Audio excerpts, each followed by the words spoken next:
Muchas veces, cuando yo señalo un pecado que está cometiendo alguien, hago mi comentario.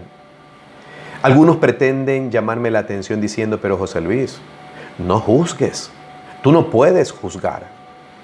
Dando a entender que mejor me calle y no diga ni señale algo que están haciendo otros de forma descarada y en contra de los principios señalados en la Biblia.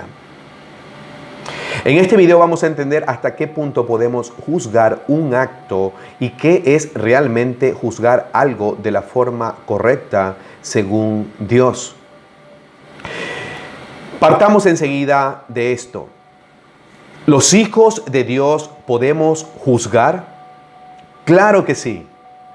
No somos de esos siervos de Dios que van por ahí haciéndonos de la vista gorda para no caer en un acto de juzgar.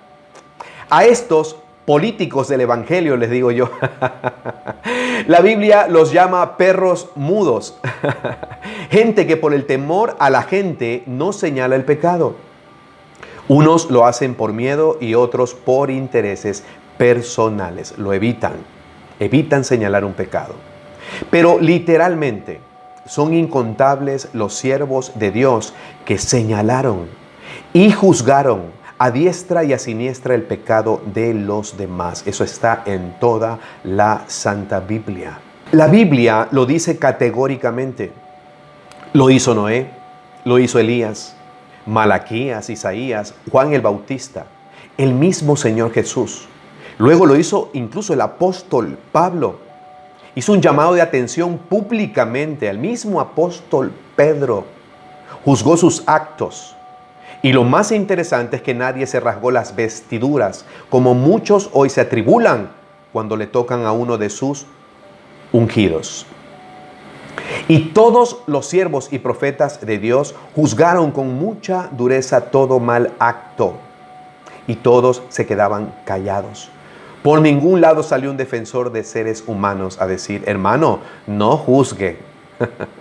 Y como siempre, vamos a la palabra y confirmemos esta enorme verdad. Veamos lo que el mismo Señor Jesús dijo acerca de juzgar en Juan 7, verso 24, según la versión de la Biblia de las Américas. Dijo el Señor, no juzguéis por la apariencia, sino juzgad con juicio justo. ¿Escucharon bien? Juzguen, pero con un juicio justo. Y el juicio justo, ¿quién lo da? ¿O cuáles son los parámetros? Obviamente la palabra de Dios. Lo que el Señor no está diciendo es que no podemos juzgar. Lo que sí está diciendo es que no juzguemos por las apariencias, sino que lo hagamos con un juicio justo. Eso sí está diciendo. Muchos, cuando citamos una escritura que va en contra de algo que está haciendo mal alguien, nos señalan a nosotros los predicadores. Cuando es la misma palabra la que juzga a esa persona, la palabra que estamos citando, la que debemos predicar. No es el predicador, es la palabra y también es la propia conciencia de aquella persona que se siente acusada. Juzguemos, pero eso sí, juzguemos los actos, no a las personas, pero con un juicio certero. No con prejuicios alejados de la verdad. Es decir, que si la palabra señala que cualquier acto está mal en alguna persona, eso prevalece por encima de nuestras propias ideas. Y eso es un juicio justo, el juicio que pide el Señor Jesús. Aquí viene lo más interesante. ¿Y por qué resulta importante juzgar y proclamar la verdad frente a una mentira dicha públicamente? Ya sea en las redes, en algo que veamos por ahí. ¿Por qué debemos juzgar algo que es una herejía? Porque en algunos casos el verdadero significado de juzgar es liberar de injusticia a alguien. Es liberar de opresión a las personas. Por eso, para dejarlo demasiado claro, podemos juzgar, pero para traer verdad y libertad a los oprimidos por estos que estén cometiendo una herejía o un acto en contra de ellos, que los esté oprimiendo, los esté atacando, los esté engañando, les esté provocando algún tipo de daño. Y nosotros, los predicadores y profetas, somos llamados a llamar las cosas por su nombre. Somos llamados a señalar el pecado como tal, sin dar muchas vueltas. Y es por eso que se ve como algo desafiante en contra de los demás. Y este es otro punto muy importante. Cuando la Biblia se refiere a nosotros como que no somos jueces, es porque a pesar de que podemos juzgar todos los actos, la sentencia final y el castigo o la paga solo la da Dios. Y Él es juez. Él sí es juez. Y un juez es el único que tiene esta facultad, no solo de juzgar algo, sino de emitir un veredicto, una condena.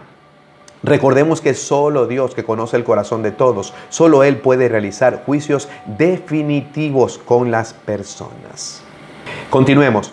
José Luis, ¿y a qué se refiere el Señor Jesús cuando dijo en Mateo 7, versos 1 al 5? No juzguéis para que no seáis juzgados, porque con el juicio con que juzgáis seréis juzgados, y con la medida con que medís os será medido. ¿Y por qué miras la paja que está en el ojo de tu hermano y no echas de ver la viga que está en tu propio ojo? ¿O cómo dirás a tu hermano, déjame sacar la paja de tu ojo y he aquí la viga en el ojo tuyo?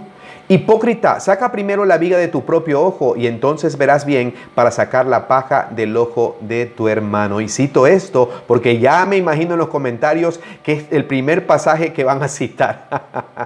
Por eso ya me estoy curando en seco. Aquí no está hablando de una prohibición a señalar el pecado con un justo juicio escritural, que es a lo que me estoy refiriendo en este video. Se refiere a que antes de señalar un pecado en particular, nosotros debemos primero estar completamente libres de ese pecado. Por eso es que Jesús dice, saca primero la viga de tu ojo, saca primero.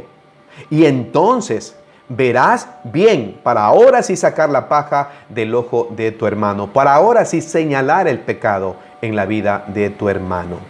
Primero nosotros debemos haber superado ese tema, no tener ese mismo pecado para luego señalarlo, para luego poder decirle a otro que está mal. Eso sí es lo que dijo Jesús, porque había mucha gente cínica y sinvergüenza que decía a alguien que no haga algo cuando ellos también lo hacían. Por eso la palabra también dice que uno es bienaventurado cuando no se condena a uno mismo en lo que uno señala. En conclusión, los que vemos y entendemos el pecado como un pecado en el que nosotros no incurrimos, podemos señalar y juzgar abiertamente ese pecado para que los demás aprendan que algo está mal y no debemos quedarnos callados. Y lo que no podemos hacer, obviamente, como vengo diciendo, es juzgar, incluyendo una sentencia y una condena a nadie, ya que el juez es Cristo, el Señor de esa persona o de ese siervo es Cristo, no nosotros para emitir una condena y una sentencia final. Él sabrá qué va a hacer con el pecado en esa persona, en ese siervo, en ese hijo de Dios. Queridos amigos y hermanos, espero haber contribuido en algo a su crecimiento espiritual. Gracias por acompañarme hasta este minuto. Bendiciones totales.